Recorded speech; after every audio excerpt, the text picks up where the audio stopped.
You're now watching Showbiz Now, your daily showbiz update. Marami nga ang natuwa sa naging post ni Andrew Skimmer. Ito'y matapos nga na kanyang ipakilala sa social media ang bagong minamahal. Well, alam naman ng marami kung ano ang pinagdaanan ni Andrew. Kaya naman say ng mga netizen, deserve na deserve. Nakakagulat pa dahil kamukhang kamukha halos ng kanyang wife na pumanaw ang nasabing latest na girlfriend nitong si Andrew. Sa naging post nga niya at sa naging artikulo ng kami.com.ph, Andrew Skimmer or Andrew Schimmer thanked his new girlfriend for giving him hope on Facebook after a year of the death of his partner, Joe Rivero. He also shared some photos with his kids and his new girlfriend on Facebook.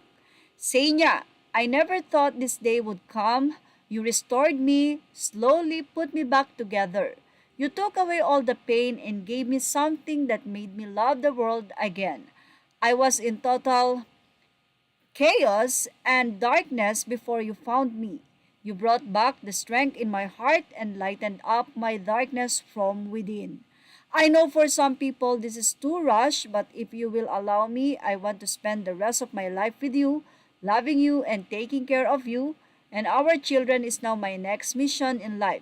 You gave me something really, really great. Hope, he wrote on Facebook. Photo, Jan Andrew Skimmer, Facebook. Alam ng marami kung gaano nga ka-deserving nitong si Andrew ang magkaroon ng panibagong magmamahal sa kanyang buhay. Dahil matindi talaga ang pinagdaanan ng kanyang buhay matapos niyang alagaan ng ilang taon ang kanyang minamahal na asawa. Ngayon nga ay nakatagpo na muli itong si Andrew ng mag-aalaga sa kanya at magmamahal. Pero ayon nga kay Andrew, siya pa rin ang mag-aalaga sa bagong girlfriend na ngayon na tila ay nais na nga rin niyang pakasalan. Well, ano kaya ang naging reaksyon ng mga netizen? Atin pong ibahagi sa inyo. Narito nga ang naging komento ng mga netizen ng pag-agree sa bagong girlfriend ni Andrew. Ano yung kaparehas ng mukha ni ex-wife? She looked like your ex-wife, Sir Jan Andrew Skimmer. Congrats, the both of you. Although may nagsasabi na parang napakaaga pa lang dahil 1 year pa lang, say naman ng isa, may hawig po siya sa pumanaw mong asawa. Yun din ang napansin ng isang netizen, aniya, hawig ng asawa niyang namatay. Narito naman ang mahabang mensahe at paliwanag ng isang netizen, aniya, nag-sacrifice siya, naging mabuting asawa at ama siya. Malungkot at malungkot pa din siya dahil malaking parte ng buhay niya ang nawala. Deserve niya ulit sumaya. Feeling ko naman mabuting babae din itong bagong knowing Andrew na hindi naman siguro mahuhulog agad nang wala siyang nakitang good character sa girl. Let them be happy. Yung mga anak niya, hindi niya yan mapapabayaan lalo at may katuwang siya kahit papano.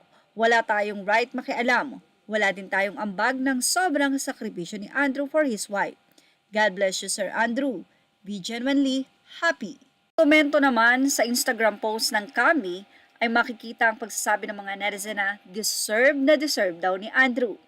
Well, ibig sabihin lang nito ay mahal pa rin niya ang asawa niya at hindi niya nakakalimutan. Lalong-lalo na nga at nakatagpo pa siya ng halos kahawig nito. Congrats Andrew! Yan ang ating Showbiz Now update. Images are all credit to the rightful owners and thank you for watching Showbiz Now.